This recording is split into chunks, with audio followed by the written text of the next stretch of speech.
Across Africa's skies, a quiet revolution is underway. Once dismissed as a difficult market, Africa's aviation sector is now turning heads globally, powered by bold investments, rising passenger demand, and the promise of open skies. For many, the continent's runways are becoming the highways of the future. This is Sal Pierre on Vlog ND. Flying over Africa today tells a very different story from just a decade ago. Ethiopia is planning to build the continent's largest airport in Bishoftu. Morocco is keeping the skies open between Africa and Europe.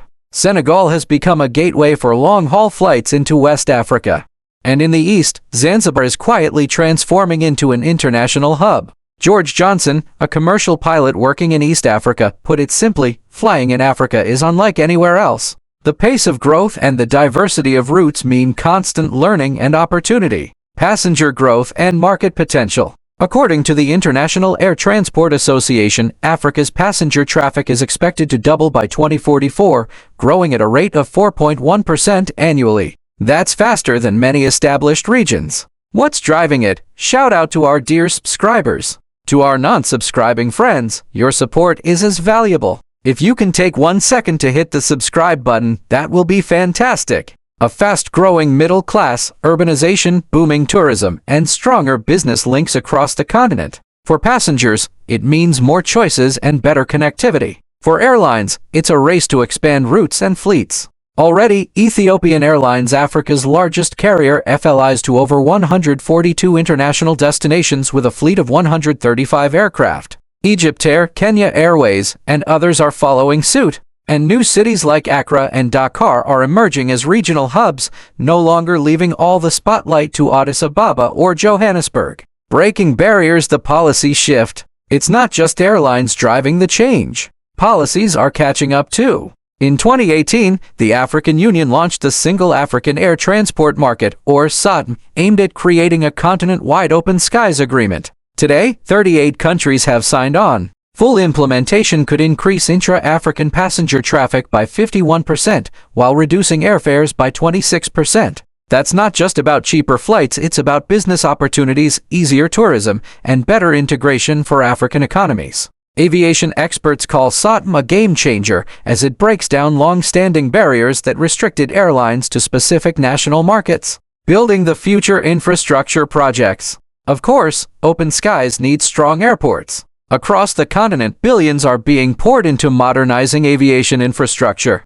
Ethiopia's Bishoftu International Airport, a $10 billion mega project expected to become Africa's busiest hub. Kigali International Airport, Rwanda, over $30 million has already been invested, including 3 new taxiways to handle larger traffic. In West Africa, Senegal's Blaise Diagne International Airport is positioning itself as a hub for transatlantic and regional flights.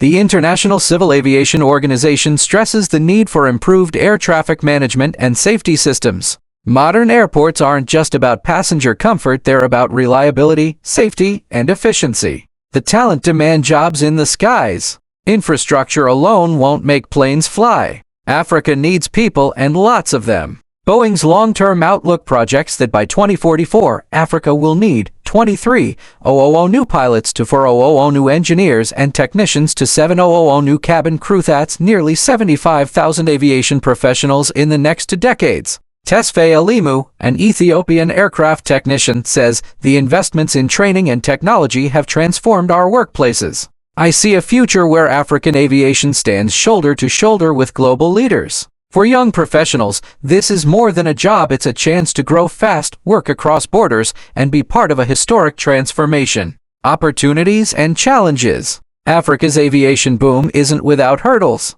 Regulatory gaps, high fuel costs, and infrastructure shortfalls still present challenges. But experts argue that the upside is far greater. Mindaugas Reines, CEO of AirViva, says, "What we're seeing in Africa right now is an industry that's expanding at an incredible pace. For aviation professionals, that means faster career growth, exposure to diverse cultures, and the chance to be part of something transformative for the region." From Addis Ababa to Accra, from Dakar to Zanzibar, Africa's aviation story is one of ambition, transformation, and opportunity. For pilots, engineers, cabin crew, and airport staff, the sky is no longer the limit.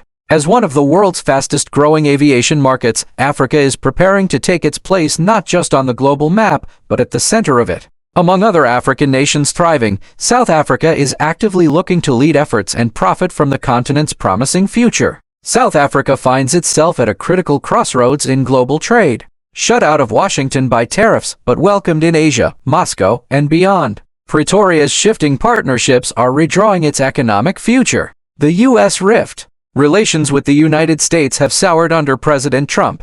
In April, Washington imposed a 30% reciprocal tariff on South African goods, the steepest for any sub-Saharan African nation. The impact has been severe. Key sectors such as automotive, agriculture, and manufacturing faced declining exports. Analysts warn of tens of thousands of job losses and slower GDP growth. Even Pretoria's preferential access under AGOA, the African Growth and Opportunity Act, is at risk, undermining decades of commercial ties. Business confidence has dipped, and trade experts say South Africa could be effectively locked out of one of its historically most important markets. Asia extends a hand, Japan. But while Washington closes doors, Asia is rolling out the red carpet. At the Tokyo International Conference on African Development (TICAD), South Africa hosted a major business forum. Japanese investors were upbeat, with Takafumi Suzuki of JETRO saying TICAD was a chance to create and rebuild new relationships between Africa, South Africa, and Japan.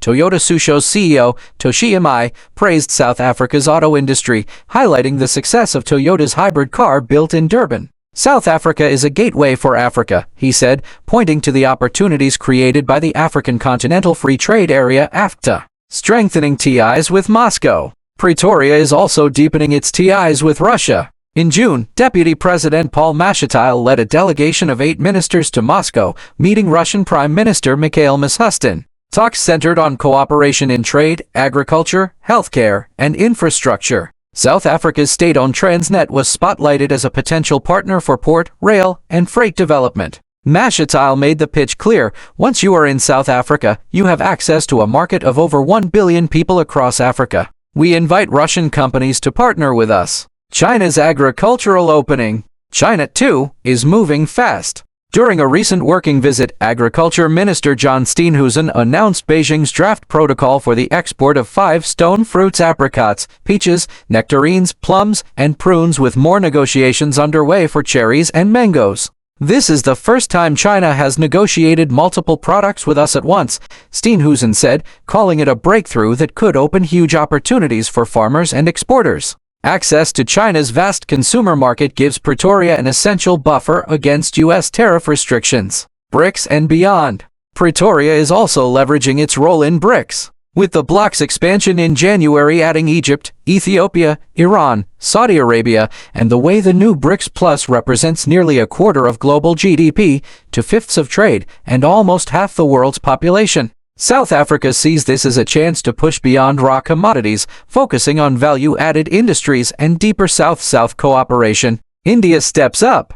India is another key partner. Bilateral trade has grown from $8 billion to $13 billion in 5 years, with Indian companies investing nearly $10 billion in South Africa. Automaker Tata Motors has re-entered the local passenger car market, Mahindra has expanded production, and tech giants like Infosys, Wipro, and TCS are building strong presences. The new India-South Africa Chamber of Commerce and Exim Bank agreements are set to accelerate trade further. The global trade contrast. So what does this all mean? On one hand, U.S. tariffs are shutting Pretoria out of a key market, threatening jobs and slowing growth. On the other, Japan, Russia, China, India, and BRICS partners are stepping in, seeing South Africa not just as a partner, but as the gateway to Africa's billion-strong consumer market. The message is clear: while Washington grows colder, Asia and emerging powers are extending their hands. For Pretoria, this is more than a pivot, it's a fundamental rebalancing of its place in the global economy.